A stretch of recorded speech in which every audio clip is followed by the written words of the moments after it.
Listen up, people. I've got something to say. There's way too much stress in our lives today. We know it's a killer, so it only makes sense to do whatever you can to make sure you're not tense. Imagine a world where we all felt great. When you're filled with endorphins, it's hard to hate. Our bodies are designed to feel fabulously good. Not everybody knows it, but everybody should. I call myself a sex geek. I'm a certified sexological body worker. I've got my finger on the trigger of love. My mission is to support men and women to access more pleasure, I'm the vice principal of the university. to free themselves from shame and discomfort. I'm a vulvulationary. I do believe the vulva is one of his greatest works. Right out of his peak period. And to appreciate and cultivate the healing, empowering capacity of their sexual energy. Do you mean that, cunnilingus? Is that what you're referring to? I have read about that. That sounds awfully interesting, but I've never been quite flexible enough to actually try it out.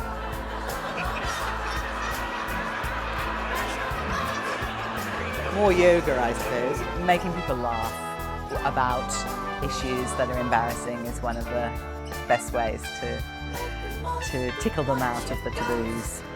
For many of us, it's a bit like having a fabulous, sleek, sexy Lamborghini sports car in the garage, but not having the faintest idea what to do with her. How to even get her started, as it were. Yes. Some of us manage to figure out a few of the controls and might take her for a short ride around the block, but very few of us really open her up and get onto the freeway and get her purring.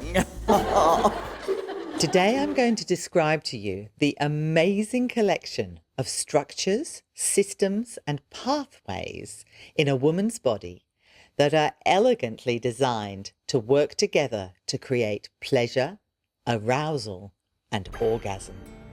Here's a quick preview of the topics we'll be covering.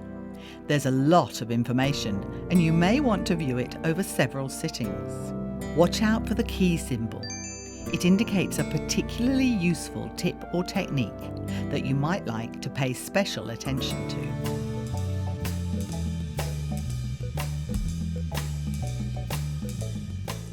In this seminar, I'll be touching on some of the fundamental differences between men and women, not just in terms of our anatomy, but in the whole way we experience pleasure. Men and women do get turned on in a very different way and timing. And because we don't have great education, quite understandably, men often try to turn women on in the way that works for them, and vice versa. If our early education was lacking, then who or where do we turn to fill in the gaps? Pornography? Pornography is a source of education for quite a lot of young men about supposedly what might work for women. But pornography, aside from any other considerations, it's designed to stimulate men, and it gives very little information about actually how women would like to be turned on. 3 out of 10 high school children in the UK say this is where they are learning about sex, which is a real worry. So where could we turn to for support? Can we discuss sexuality with our friends, our lover, maybe our doctor? For most people, the answer is still no. A number of researchers have studied women's reluctance to speak about their genitals. One study reports that over half the women surveyed felt some discomfort using the word vagina. Another tells us that a similar proportion felt uncomfortable talking to healthcare professionals about vagina-related issues. It's not just the women, it's the healthcare professionals as well. I went to my doctor, my local doctor recently, and I was talking to him about menopausal issues. And he said, "Do you suffer from dryness downstairs?" And I must say, I was really tempted to say, oh, no, quite on the contrary, actually. Mould and damp are much more of a problem in our basement. Downstairs, it has a perfectly good name. But people are super reluctant to use it. People have come up with a veritable cornucopia of euphemisms. Over 1,000, in fact. Beaver, box, bush, bearded clam, donut, crumpet, honey pot, hare pie, burger, burrow, gaper and gate, hot box, juice box, treasure chest, toy shop, poontang. Possible, impossible. Ya, yum yum, and curiously enough, map of Tasmania. In one of my workshop processes, women introduce themselves to one another by the name given to their genitals in childhood. There are always a huge variety of names, usually at least one I haven't heard, and generally only a very small number of vaginas, and even less vulva. There are also a significant proportion that have no name at all. We don't have synonyms for necks and elbows. What is so terrible about this word vagina? Vagina. I mean, compare it to a word like neck. Neck. It's a word that has nothing going for it as far as sound goes. Neck. Neck. Neck. Vagina. Neck. Sounds like something you would put in fracking fluid. Vagina. I think it's beautiful, it's melodious, lyrical, really rolls off the tongue. If you're like it. The Vagina Dialogue Survey was based on interviews with over 1,000 women in the USA. They created these pie charts showing the descriptive words women apply to their genitals and the words they felt their partners would use. Notice the disparity between the words sexy and beautiful in each chart. But the most disturbing conclusion that this study came to is that the majority of women don't think their vagina is the right size. I believe two main reasons why this happens. One is women don't get an opportunity to compare. Even if you lived in a nudist colony, just because of the physical location of the vagina, it will be hard to get good comparative look at other women's vaginas. It's rare, unless women are lovers with women or waxing specialists or gynecologists or midwives, that you don't get to see another woman's genitals. But many young women, and the majority of young men, will have come across pictures of models in a girly magazine. And there is where I believe the problem starts. For an adult magazine to be classified as unrestricted and publicly displayed in a newsagent, the genitals must be discreet and there can be no genital emphasis. To avoid this censorship, adult magazines Photoshop images so that they are healed to a single crease. Very little, if any, of the outer lips are shown, and the result, usually hairless, resembles the genitals of a prepubescent girl. I felt there was something really, really wrong with me. You see, I didn't look like the other vulvas. I mean, not that I'd seen a lot of vulvas, but I had seen some in you know, them magazines where you see them, like Vulva Weekly and so on. To compound the problem, this unrepresentative version is also what a lot of men are looking for. These same magazines were the source of their adolescent sexual fantasies. Hardly surprising then that many women think that something is wrong with their genitalia, and that the popularity of genital cosmetic surgery has grown so considerably in recent years. British artist Jamie McCartney has done his part to create a better understanding of the range of sizes and shapes that vaginas come in. For his installation, The Great Wall of Vagina, he took casts of the genitals of 400 women and arranged them in 10 rectangular panels. It is a wonderful testament to the diversity of the vulva and very educational. Lovers of women can help enormously to address this issue. In my workshops, I find that those women whose early lovers give them clear messages that they find their genitals beautiful have a far better sense of sexual self-esteem. And research backs this up.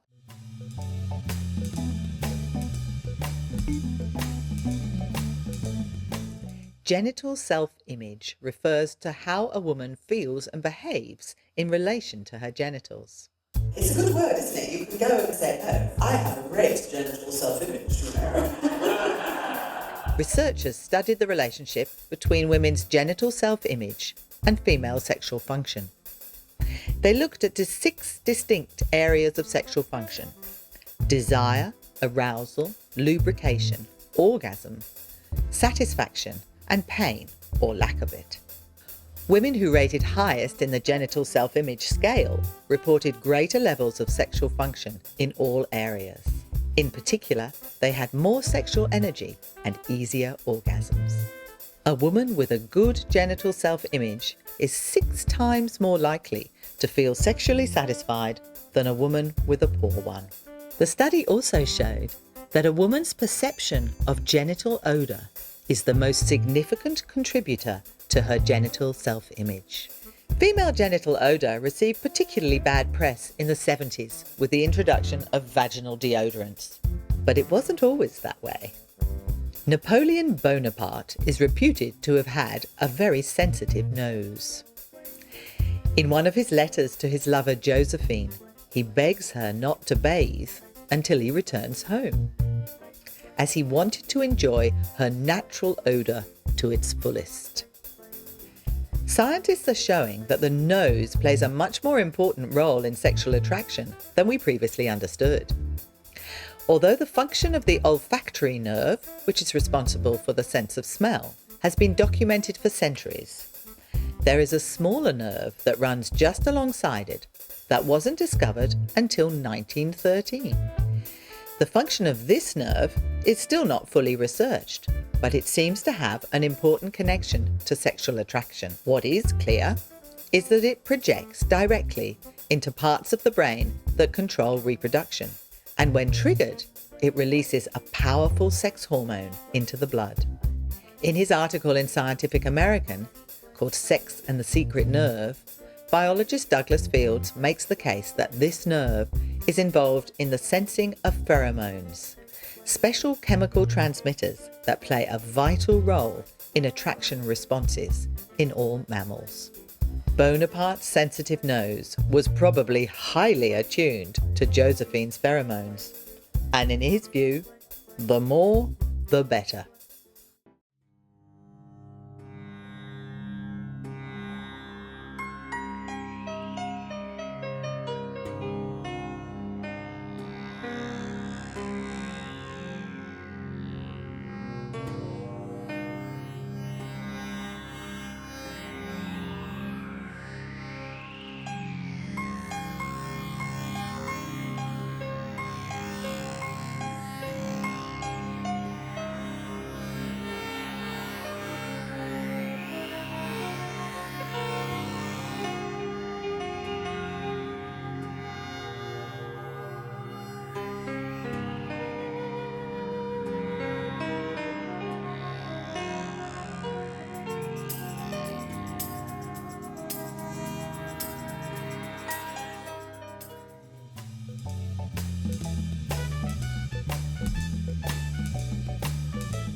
We've looked at the fact that a woman's capacity for arousal correlates significantly with her genital sense of self, and that many women feel concerned that their genitals are the wrong size.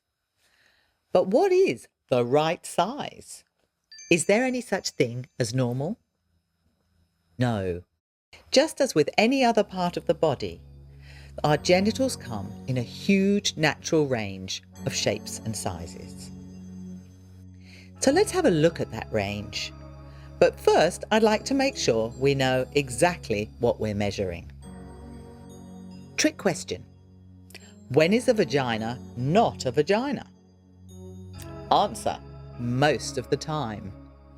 Many people use the word vagina to describe the external manifestation of the feminine genitalia. But the correct name for the bits that you see is the vulva. The vagina is the canal that connects the vulva to the womb. This is the sort of diagram you may remember from high school. Unfortunately, it doesn't really provide much of an idea of what to expect when you actually meet a vulva in the flesh. I'd like to introduce you to Henrietta. She is a vulvalicious cushion, and her purpose in life, apart from looking beautiful, is to demonstrate the detailed aspects of female arousal anatomy. This is Henrietta's vulva, and it's the size and shape of their vulva that many women feel is wrong. Let's look at the parts that make up the vulva. The vulva is made up of the labia majora, or outer lips, and the labia minora, or inner lips. The labia majora feels similar in texture to the surrounding areas of the inner thighs, but in the normal run of things, they're covered in pubic hair. The skin of the inner lips is much more delicate, much softer to the touch, and hairless. It's the size of their inner labia that women try to alter through labioplasty, currently the fastest growing cosmetic surgery procedure worldwide. This is Molly Mushy. She's one of the characters in my show Vaudeville of the Vulva. I'm a buffalo woman in the Wild West. And we're earthy and we have big buffalo lips. And now I know that, don't feel ashamed anymore. I'm proud to be a buffalo woman. Yay! Go the buffaloes! Flap, flappity flap! In Molly's case, there's nothing minor about her labia, but there's nothing abnormal either. In a random study on 50 women, the inner labia ranged from less than a centimetre to 5 centimetres. In a wider study, the range would be even larger. The length of the inner labia varied from 2 to 10 centimetres. The other main part of the vulva is the clitoral hood.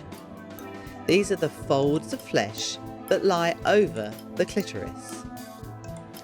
This also varies hugely in size.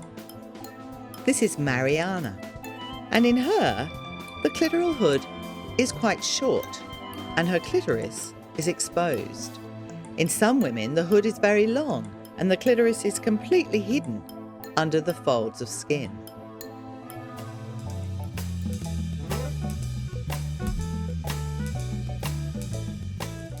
If we gently separate out the inner labia, we are looking at the area known as the vestibule.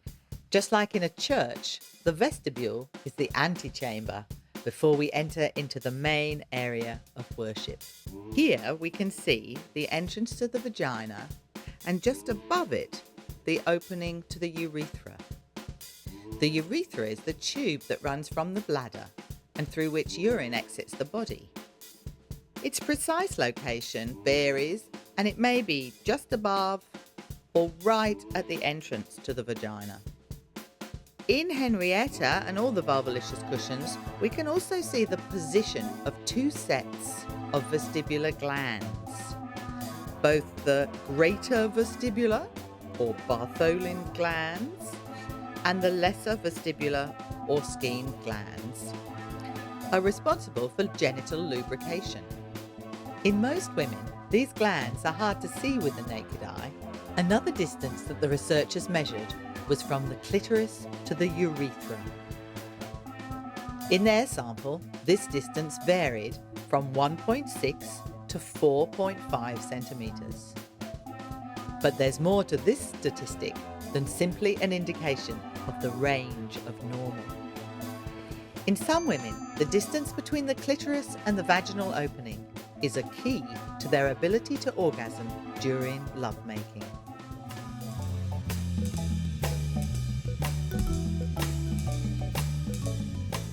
Princess Marie was the great-great-grandniece of Napoleon, whose nose we spoke about earlier.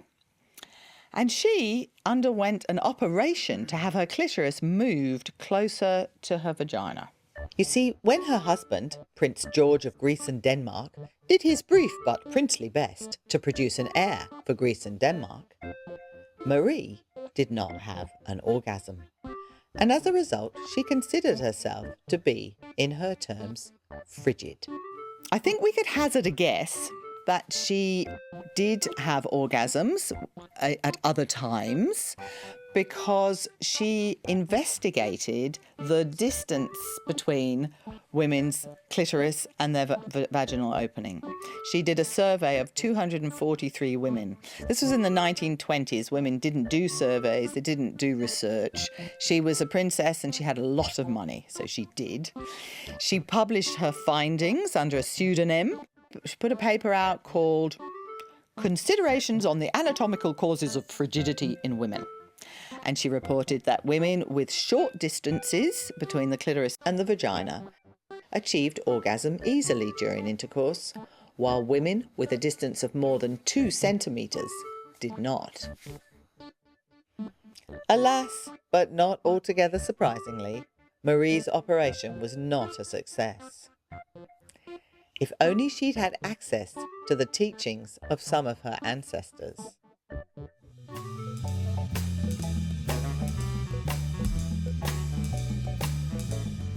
The ancients knew a lot more about the vulva and the varieties of the vulva and the ways in which different vulvas receive pleasure. From Japan, we've inherited descriptions of 5 distinct types of vulva, each one corresponding to an element: earth, air, fire, water, and ether. The sexological texts of India speak of 3 temperaments, 3 kinds, and 4 orders of yoni, which adds up to more than 30 different genital types. Yoni is the Sanskrit word for the female genitalia. I think the word yoni is beautiful because it encompasses all. It's not just the vulva, just the vagina, just the womb. It's the whole genital apparatus and the energy. And it also means sacred space, sacred place. The Cherokee word for the vulva is tupuli. The teachings of the Sweet Medicine Sundance Path name 9 different types of tupuli on their medicine wheel. Their ceremonies for young men and women include teachings on how to identify the differing characteristics of each one. And so in the shamanic system of Kudoshka, all of the classifications are related to the elements of creations. The woman in the south is called a sheep woman, and she has a very long hooded tunnel and covering over her clitoris. It's very, very distinct. And her lips, they have a fleshiness, almost like the thickness of a finger, and they stand up from the body. They don't open out like some of the other types. And then also she's quite deep, and her G-spot is probably about that far in. And then the other interesting thing about this woman who's in the south, in the place of the waters, she's always very wet. Now, we commonly have the mistaken view that when a woman is wet, she's ready. But that's not necessarily so for this type of woman. So you can see just that little piece is exceptionally important information to know. And so I can contrast that to the woman who's in the east, the element of fire. And so all of the women who have this type of genital anatomy, it's called a deer woman, are very petite. So even the length, the whole length of the vagina is short and tiny. It's quite extraordinary, and barely any lips. And then the distance between the clitoris and the opening of the vagina is only like 1 finger, and then her G-spot is only about 1 finger joint in, and she's very long inside. So it's interesting with the deer woman being in the place of the fire, the more aroused she is and the longer she's in a exceptionally arousing sexual interaction, the drier she gets. So a lot of women who are deer women think there's something wrong with them because they dry up, and then their partners think that they're doing something wrong. To find out more about Mukio Kan and these fascinating teachings, here are some useful resources. A devoted pupuli of the Tupuli has much to gain.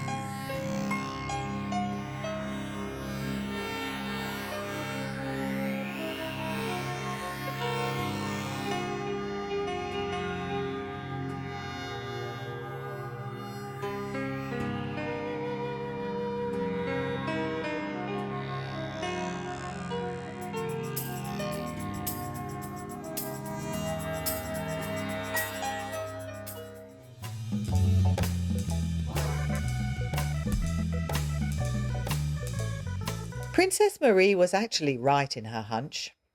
On a basic level, the way a woman experiences pleasure has to do with her anatomy and how her various arousal centers interrelate. But there are many more hotspots than just the clitoris, and much more to the clitoris than meets the eye.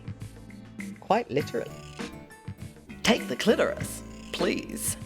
The clitoris is much larger than many people realize. Most of us are aware of the tiny head of the clitoris, but this is just the tip of the volcano. There are 2 luscious legs of erectile tissue that reach all the way down each side of the vaginal opening. And did you know, the clitoris is the only organ in the human body whose sole purpose is pleasure. With a massive 8,000 nerve endings in that tiny little button, she has 3 times as much sensational capacity as the whole of the head of the cock. Sorry, fellas. Australian urologist Dr. Helen O'Connell was another pioneer in clitoral research. She set out to better understand the microscopic nerve supply to the clitoris using MRI scanning. They'd done quite a lot of MRI scanning of male genital anatomy in the 70s in order to make sure that no crucial nerves were cut when anything like prostate surgery on the penis was undertaken. But they'd omitted to apply the same techniques to female genital anatomy. Dr. O'Connell's findings informed the world of the true scope and size of the clitoris. It isn't just the nerve endings in the tip that make the clitoris such fun. The whole of the clitoris has a delightful capacity to engorge, dramatically increasing the blood supply and sensitivity to the whole area.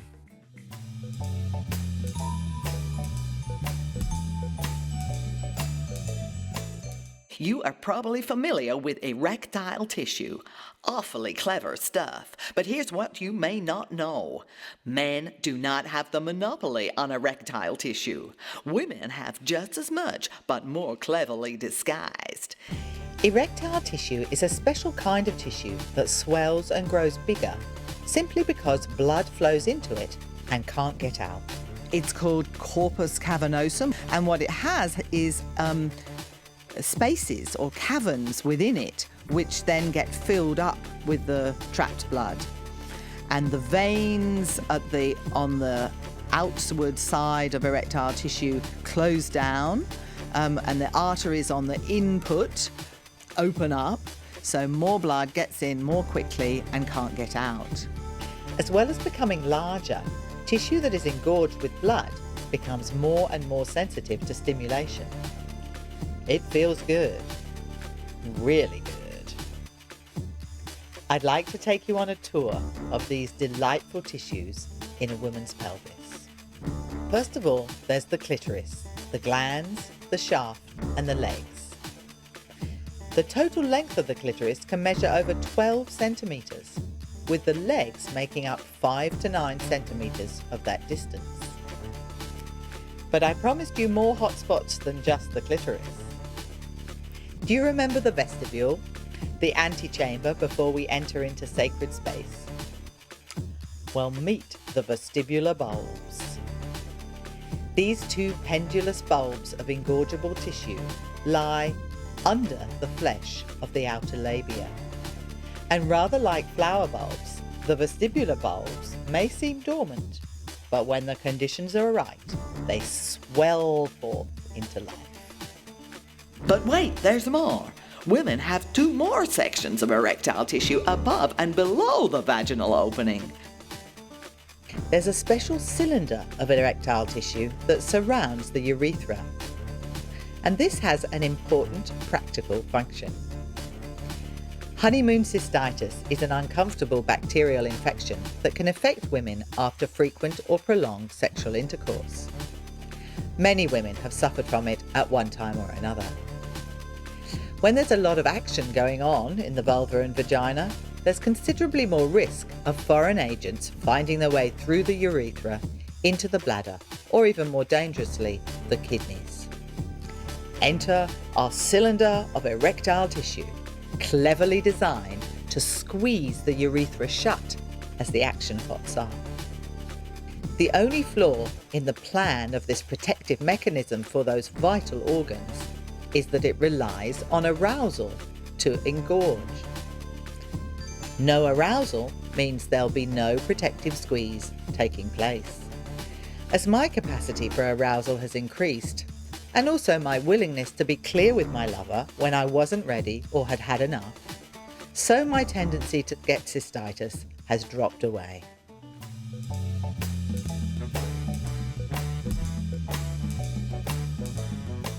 Before we discuss orgasm any further, I'd like all the ladies watching to say with me the orgasm oath. I solemnly swear that to the best of my ability, I will not use any of this information to make myself feel inadequate in any way. I intend to use this information to learn and grow. I am willing to open my mind to new ideas about arousal and orgasm. Let's recap on our erectile tissue. We have the clitoris, glands, shaft, and legs forming an outer archway. At 12 o'clock sits the urethral cylinder, and snuggling around each side of us at 9 and 3 o'clock are the vestibular bulbs. It's looking pretty cozy down here. But what about 6 o'clock? The anus is an oft-ignored part of our arousal orchestra, but for many women it can be the source of great pleasure. The final instrument in this engorgeable section is the perineal sponge. This sits between the vagina and the anus, and it can swell with the best of them. To locate the perineal sponge on Henrietta, I would put my thumb in and press gently downwards at the vaginal opening. But do take care and take time. This area is often sensitive on women due to scarring from birth tearing or intervention, and it needs to be aroused to feel good, hence the time.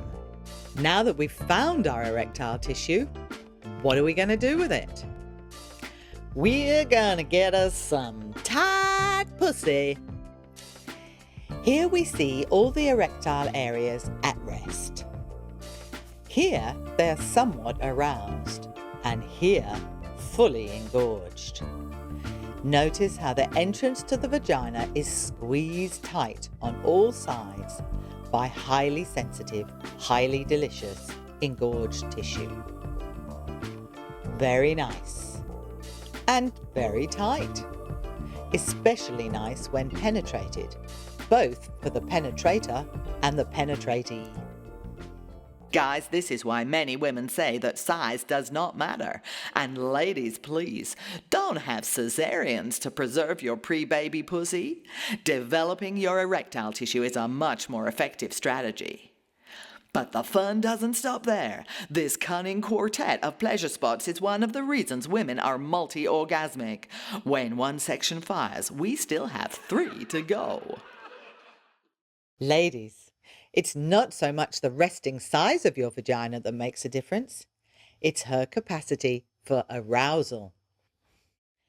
So now we know what the vulva is capable of. But how do we get her here? I'm going to give you some useful keys.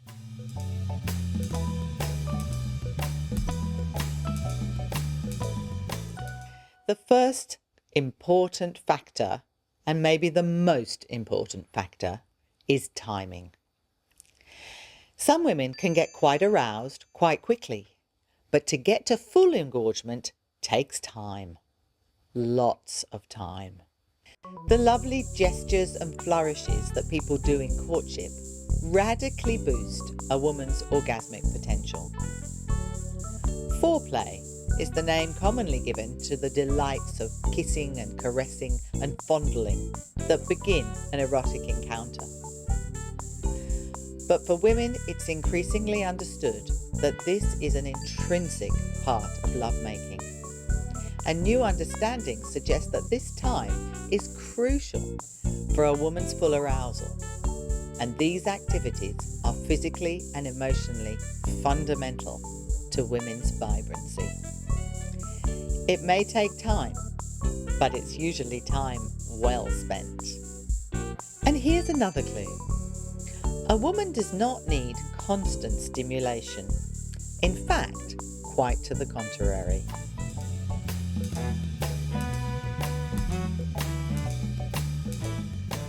To understand how pleasure happens, we need to look at how sensations are experienced in our body.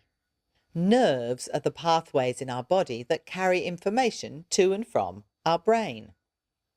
Our brain processes information and sends impulses back into the body, instructing it how to respond.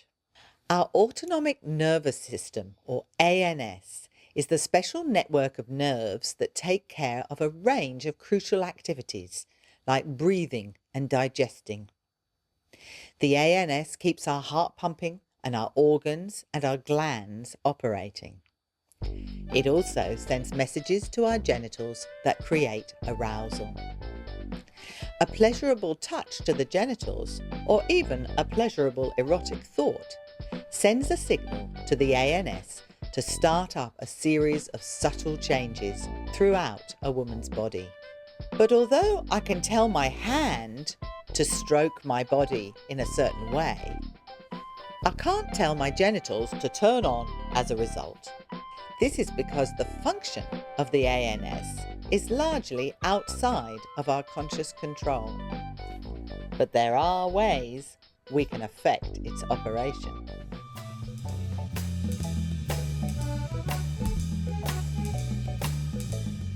There are 2 distinct branches of the autonomic nervous system that cause very different physical and emotional states.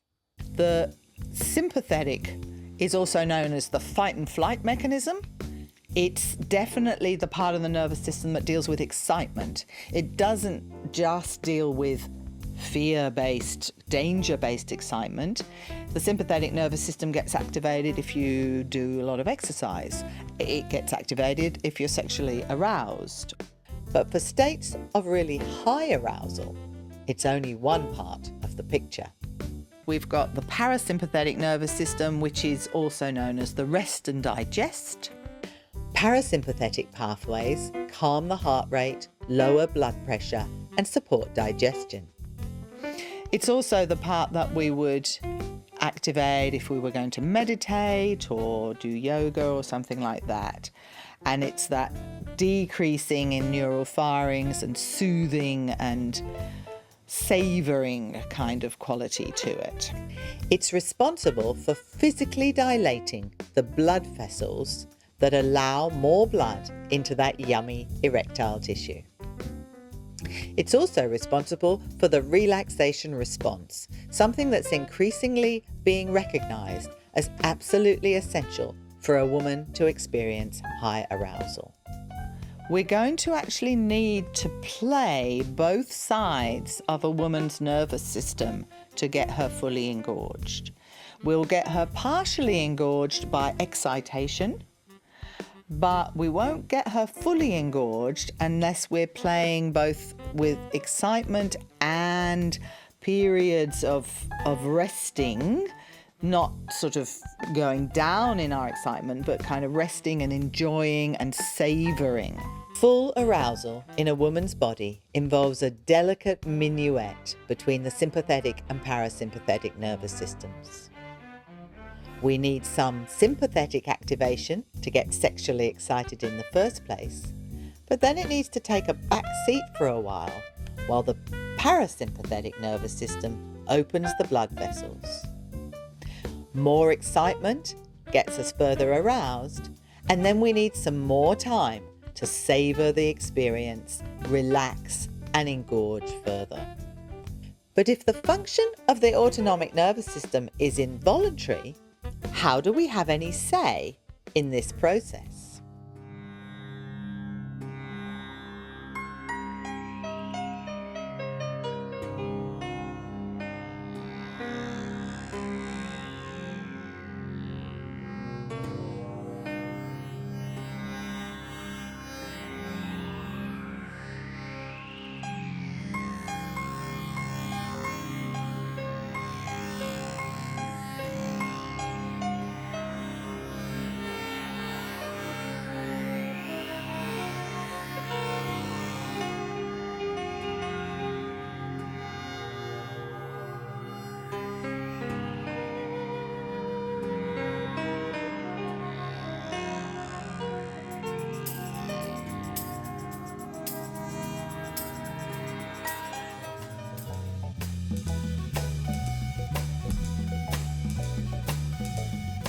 Breath is our tool to create either relaxation or excitement. When somebody's all worked up and angry and annoyed, quite often we say to them, take a few deep breaths, relax. The other side of that coin is that when we're excited, we tend to breathe quickly. And so we can use our breath by speeding it up to create more excitement in the body. So let's try that now. Focus on the in-breath and make it a strong, short in-breath, and just let the out-breath relax. Breathing in,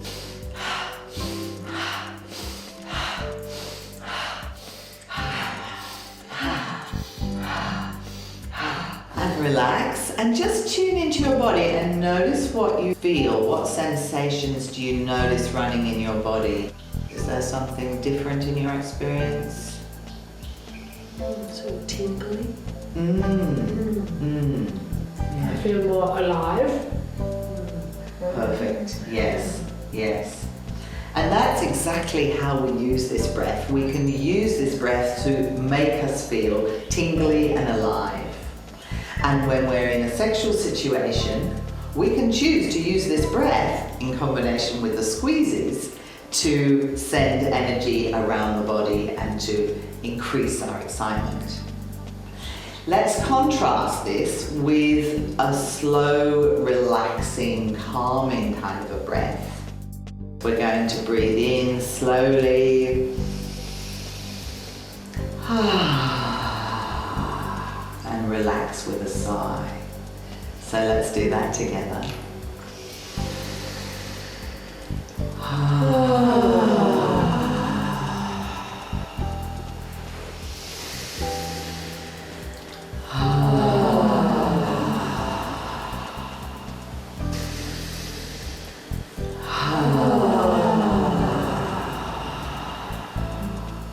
What do you notice in your body when you breathe in that way? It's more like a calming my mind. Yes, yes, yeah. And in a way, I open on too. It's like, Yes. surrendering. Yes, yes. And in fact, what we can do, that breath allows us, when we're feeling highly aroused, it allows us to spread the feeling of arousal from the genitals all over the body. So we can really open, we can imagine that every cell is opening and creating the sensation throughout the body rather than localized in the genitals. So moving between those breaths, depending on what's happening in your lovemaking, is a fantastic way of choosing to take responsibility for your pleasure and creating the experience that you want.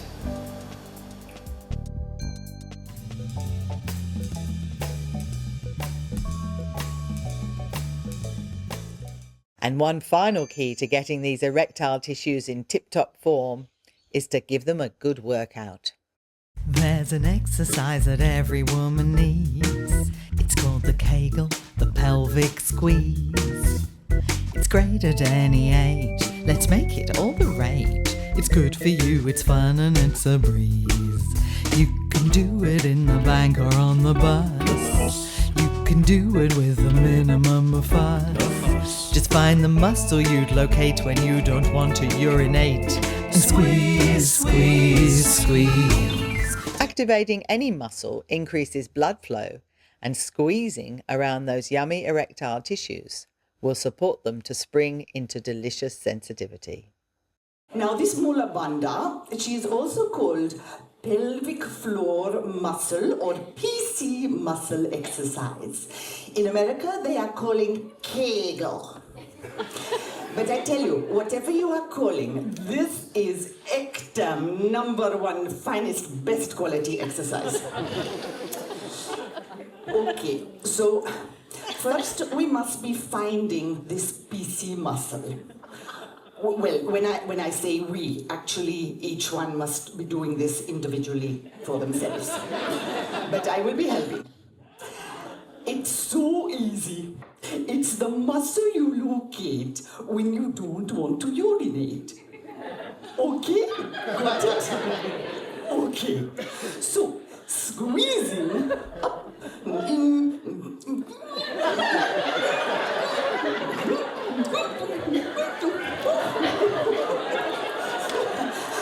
and relax. Okay, everybody now, all together, please. And if you find yourself in an awkward situation of not having a vulva, then please be raising your testicles. The PC muscle activated in the Kegel exercise is only one of several important muscles in the pelvic floor. Learning to sense and eventually to isolate and tone all these muscles will add greatly to a woman's erotic experience. The main sling or hammock of muscles that people talk about as the pelvic floor is this large sling that you can see here, which is collectively known as the levator ani, and then the coccygeus muscles, and it's made up of the pubococcygeus muscle, which most people call the PC muscle, and that's the classic muscle that we understand to squeeze when we're doing a pelvic floor lift. That's only the top layer of 3 that go around the vagina. The second layer down is this triangle of muscles that goes from the sits bone, and if you, just to get a sense of that, just wriggle from side to side just to have a feel of where your sits bones are. So these are the 2 bony protuberances at the bottom of the pelvis, which we normally sit on. So this second layer of muscle goes from the sits bones into the perineum and all along the top triangle of what I call the pelvic diamond. That's the transverse perineal muscles, and those muscles, as we start to be able to isolate those, we can do things like contract the right side of the vagina only. and contract the left side of the vagina only. Nearest to the skin, there's the love muscle loop. It's like an infinity loop of muscle. These are really the pleasure muscles. This ring of muscle around the vaginal opening supports the erectile tissue and is the muscle that allows the blood to engorge into the erectile tissue around the vagina. And then the muscle, similar muscle around the anus, is the external anal sphincter. The bulbospongiosus muscle has been described by some as atrophied in human females. We're rarely taught that we can exercise it, but the more we increase the capacity of this muscle, the more arousal we're likely to experience.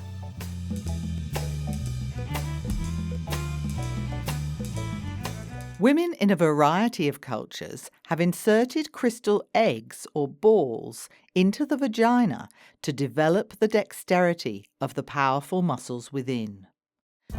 Saida Desilets has taken the ancient skills and techniques of the Taoist jade egg practices and made them accessible and relevant for the modern woman. I'm delighted to have Saida here with me today to talk a little about her work. The jade egg is a natural piece of jade that has been shaped to look like an egg. So it's not a jade chicken laying an egg. It's nephrite jade, and it has a drilled hole through it. It's quite small, and we use it vaginally, and it's really important because there's hardly anything available to us to exercise very specifically the pelvic floor muscles.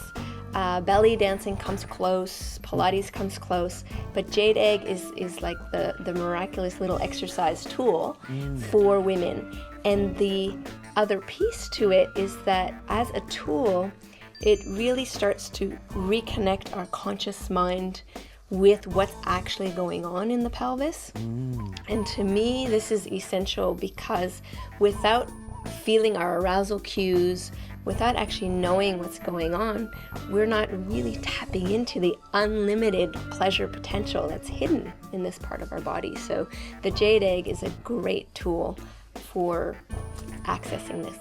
With the jade egg, we can start to develop the muscles of the vagina so that it can actually draw the egg into it, as well as push the egg out. Skills that we not usually associate with vaginas.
The G-spot is the next area under our spotlight.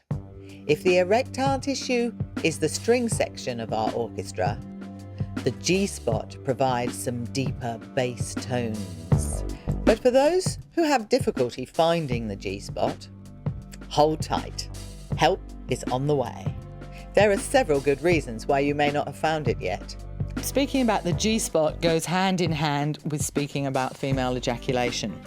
And they are both topics that many people in the scientific community are still denying actually exist. There are still many who believe that women are simply urinating when they gush.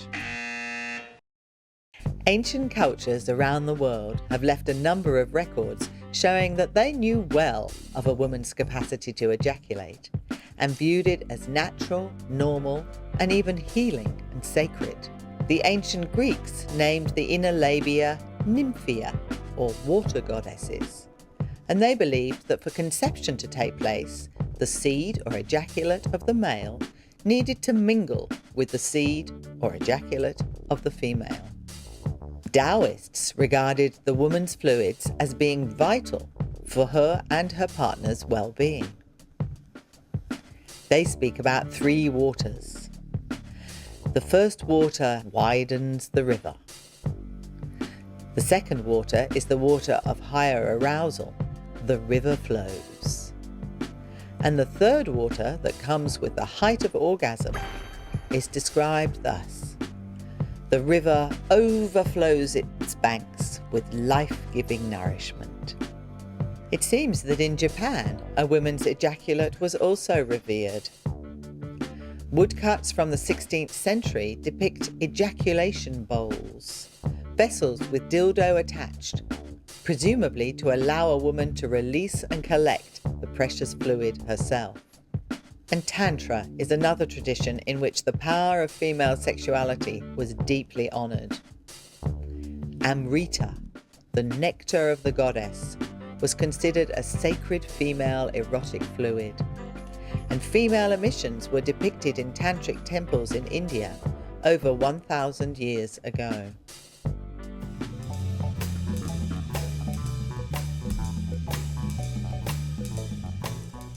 It takes a few weeks of embryo development before the cells that will make up the genitals start to differentiate between baby boys and baby girls. Generally speaking, when this does occur, the tissues in females start to open out and become more diffuse, whereas in males, they come together. In men, the prostate is a small structure slightly larger than a walnut. It's composed of glands and ducts, and it secretes one of the fluids that makes up ejaculate. In women, those same embryonic cells create a sprawling network of glands and ducts, all along the length of the sensitive erectile tissue surrounding the urethra. One of the reasons that it can be tricky to locate is that different women have quite different prostate shapes. One study suggested that the majority of women have the greatest collection of prostate glands near the vaginal opening. However, for a significant number of us, they are concentrated much deeper in the vagina, and in some, they're spread out all along the vaginal wall.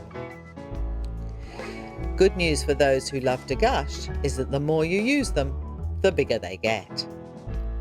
Female ejaculate is a clear, quite watery liquid. It doesn't usually have the ammonia smell associated with urine. Some describe it as clean and earthy. In my experience, both the smell and the taste can vary. It's got all sorts of goodies in it. It's got glucose and fructose and protein and hormones. PSA, which is prostatic-specific antigen, and prostatic-specific phosphatase.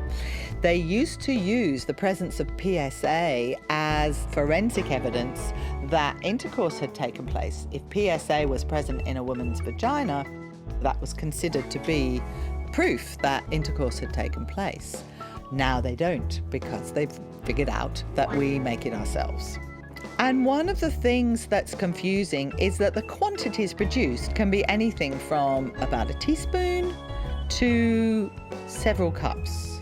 So if it's just a teaspoon or so, it may not be something that you've ever really even noticed. One piece of recent research suggests that the ejaculate produced by more copious ejaculators may actually be produced in the kidneys and released through the bladder. But it's not urine.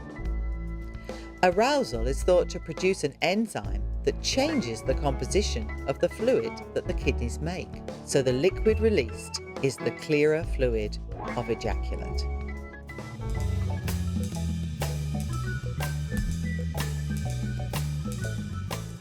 How do we support ejaculation in a partner?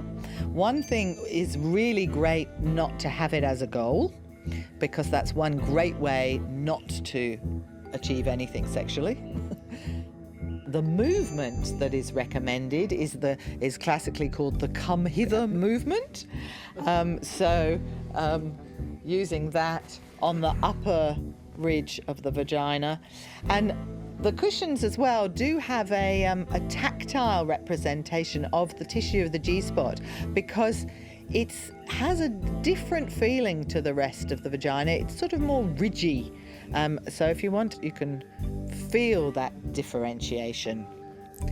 Intrepid erotic explorers are not looking for a spot on the wall of the vagina. We're feeling through the wall of the vagina for the erectile tissue that wraps around the urethra and the juicy glands within. This is quite a different tactile sensation. Any sort of arousal of the G-spot needs to happen after arousal of the external vulva and clitoral arousal.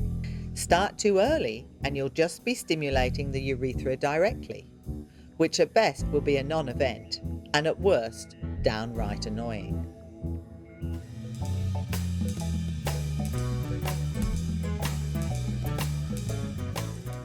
So why don't all women ejaculate? Some women just don't know they can, and therefore they don't do it. Some do ejaculate but think they're urinating. In her classic work, The Vagina Monologues, Eve Ensler tells the touching story of an older lady whose first experience of arousal resulted in an unexpected and devastating ejaculation. She never went back there, and when asked what her vagina would say if it can talk, she said it would wear a sign, closed due to flooding. Many women feel as if they need to pee due to the pressure on the urethra when the G-crest is stimulated, and this makes them want to stop.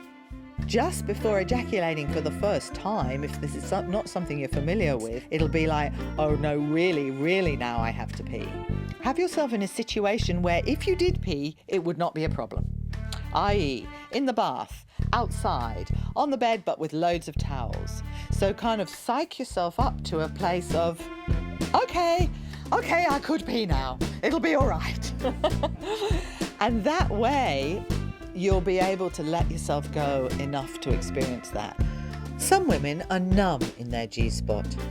Women who maybe have had intercourse where they've really not been fully aroused at all or not aroused anywhere and like enough may have just developed numbness in the whole vagina, particularly on the G-spot. Something I would do in a sexological bodywork session would be really looking at the sensation and just being there very present with my finger, just very gently stimulating, and there'll be some release of emotion or some memory, because the tissues hold memory. If there's been trauma, that may be what comes up, but it can be changed, and certainly as a loving partner, those sorts of things can be helped with no agenda about sex, but just about exploring the sensations in this area and seeing what's there and what might need to release. And some women have scar tissue on the G-spot due to episiotomies or hysterectomy surgeries.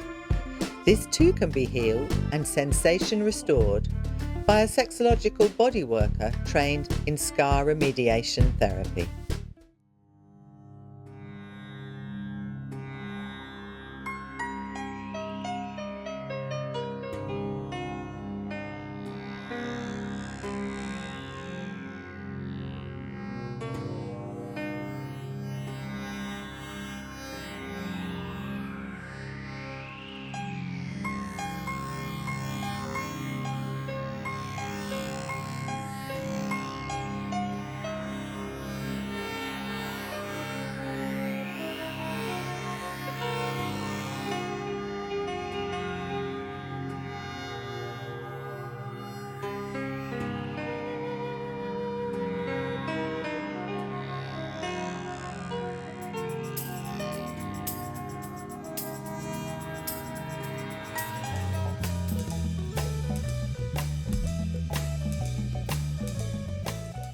Yet another little-known instrument in a woman's arousal orchestra is the round ligament. There are two of them, and they're neither round nor are they ligaments.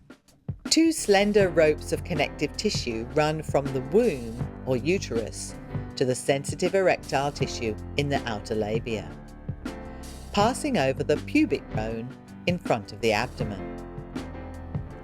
Massage on the lower abdomen, just at the bikini line, can be surprisingly pleasurable, as it sends sensation along the round ligaments into the vulva. The round ligaments play two important roles during arousal and orgasm. At the moment of orgasm, the ligaments, along with the walls of the uterus, contract and expand rapidly, causing the cervix to flap up and down. This flapping creates a sucking effect that cleverly draws the semen up into the womb. The more powerful the orgasm, the greater this effect will be. Even before orgasm, these clever ligaments have an important part to play. But in order to understand this, we need to discuss the sexy nerves.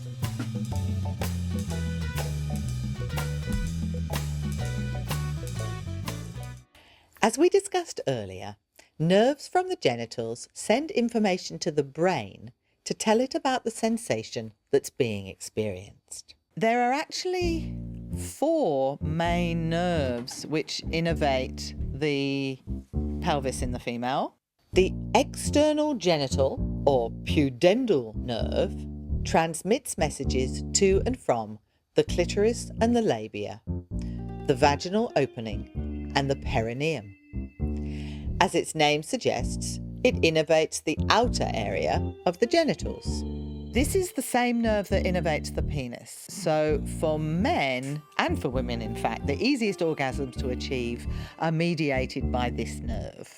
Now, the external genital nerve is sympathetically dominated, meaning not that it's a very kind nerve, but that it's connected with the upregulating side of the nervous system, and it responds to and creates excitement in the body.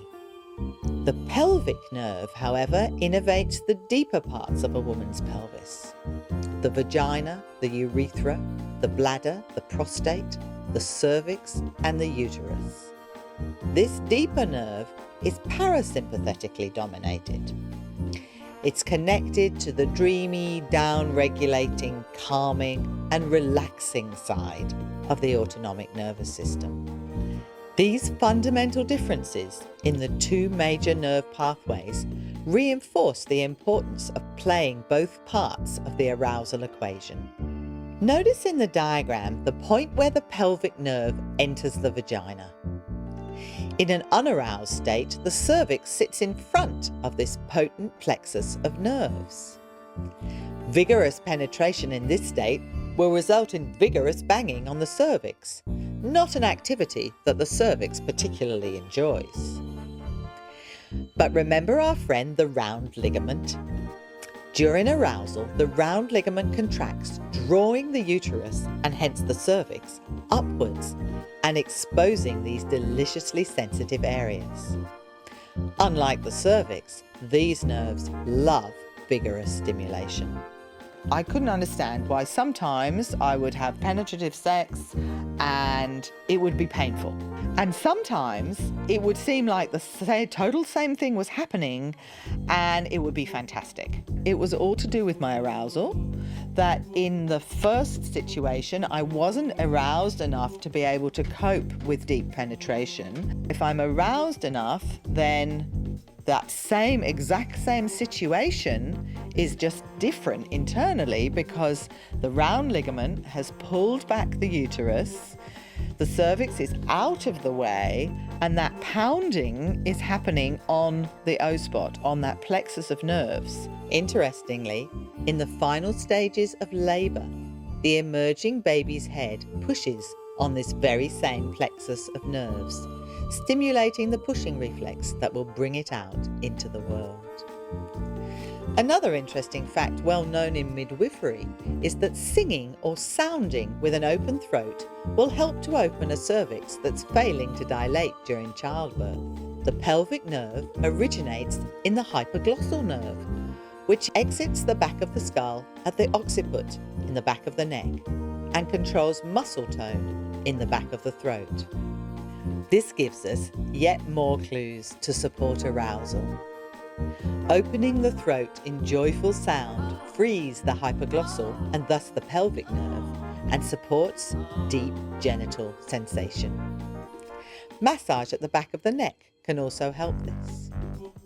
And many women unconsciously throw the head backward into extension during sexual excitement.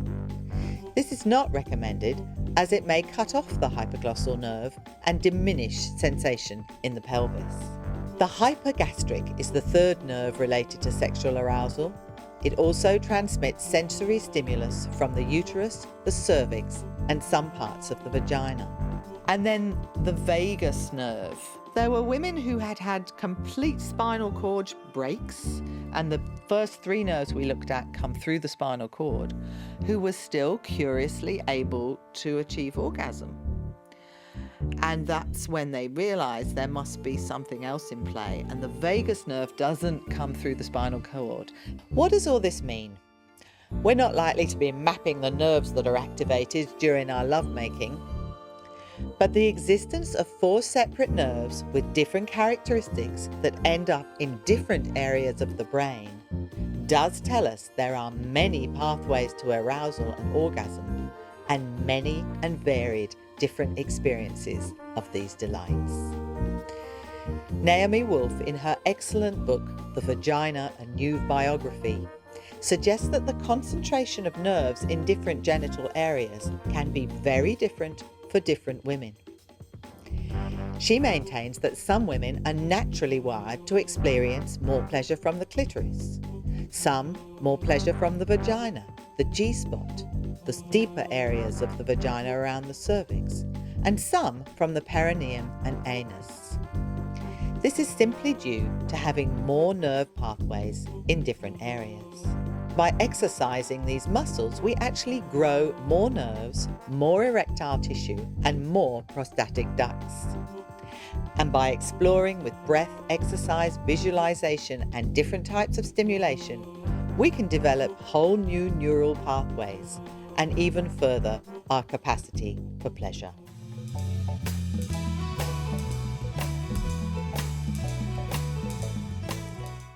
Just as there's no right shape or size for the vulva, there is no right shape or size or experience of orgasm.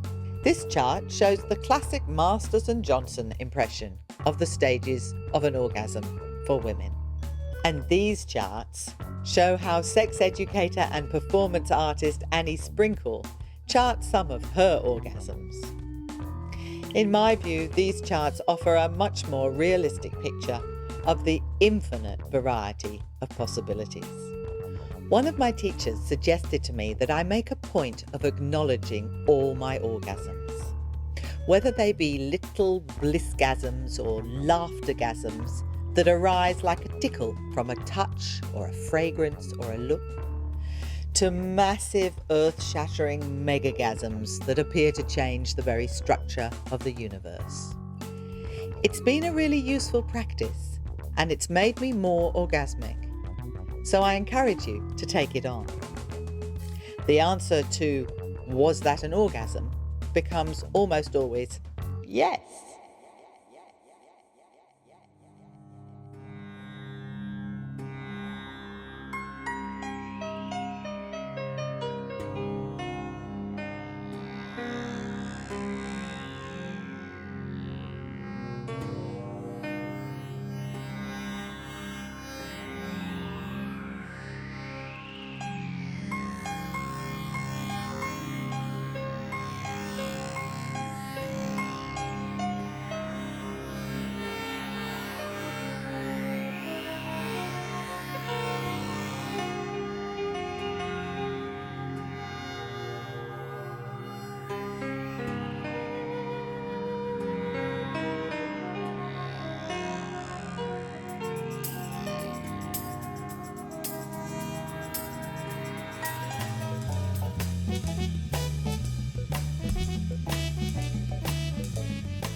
We're coming to the end of this seminar, and I do hope you feel inspired to take the map that I've given you out into your own intimate adventures.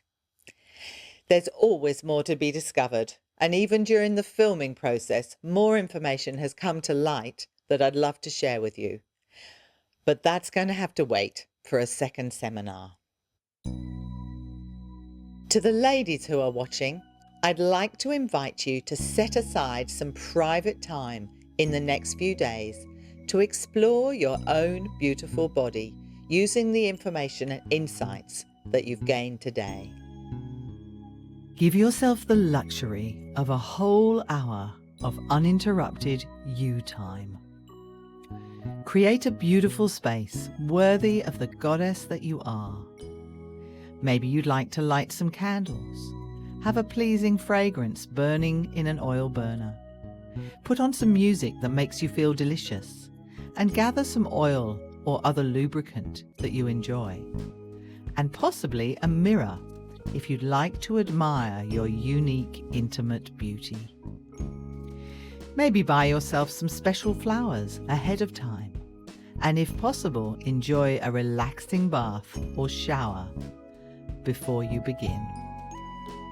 Settle yourself comfortably and begin to stroke yourself all over your body. Pay attention to your face, your lips, your chest above your heart. Use your breath as we practiced to speed up or slow down your experience. Use all the techniques that you already know that work to arouse yourself before tenderly and respectfully approaching your genitals. I encourage you to approach this with a sense of wonder and innocence. No goals, no outcome, just a joyful exploration of the amazing possibilities contained within your body. If you like, you may wish to journal about what you experience afterwards. And please be aware that for many of us, simply an understanding of our anatomy may not be enough to radically change our experience of sexual pleasure. Past situations may have created blocks, either physical, mental, or emotional, that can create obstacles to experiencing the full arousal that is our natural ability. If this is the case, please don't be hard on yourself. Note down what you experience when you do explore, and feel free to send me an email. My joy and my passion in life is to support women to access the natural pleasure that our bodies are capable of. I'll do my very best to suggest what you could do next to fully step into your birthright. And gentlemen, please know that what was covered in this seminar simply describes the details of how your lover's body is designed. But women, as you probably know, are complex emotional creatures. Each woman will be different, and each day she'll be different. Please also be aware that we focus specifically on her sexual anatomy today. But before you get anywhere near her genitals, she'll need loving attention all over her body. Time, loving attention, and more time are so very important. But the rewards for a lover who can fully allow her to enter into her amazing erotic nature are immense.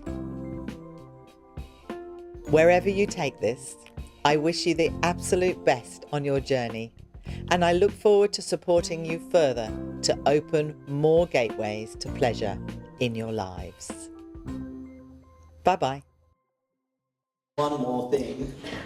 The oxytocin produced during orgasm makes one more forgiving. So it truly is a Christian thing to do. To wrap up this wrap, here's my final suggestion. The art of self-pleasure is worth cultivation. It passes the time. It makes you feel great. There's no age restrictions. It's never too late. And if you're well versed in loving yourself, there's no need to fear being left on the shelf. But should you locate a significant other, you can show them just how to excel as your lover. I've got my finger on the trigger, finger on the trigger, finger on the trigger. I've got my finger on the trigger, finger on the trigger of love. I've got my finger on the trigger, finger on the trigger, finger on the trigger. I've got my finger on the trigger, finger on the trigger of love.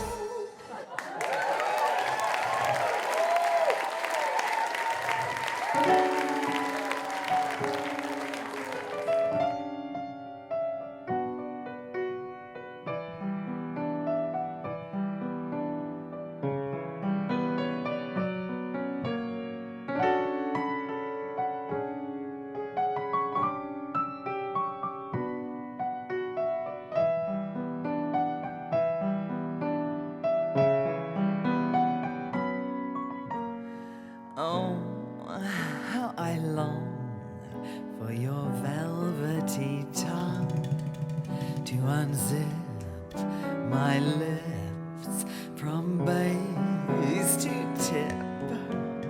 Oh, how I sigh when your hand on my thigh adventures higher to light my fire. I'm so pleased that you know how to tease and just when to wait at the heavenly gate, tickling my fantasy, biding your time, turning all vestige of reason to rhyme. You play such sweet music on my soul. You play such sweet music on my soul.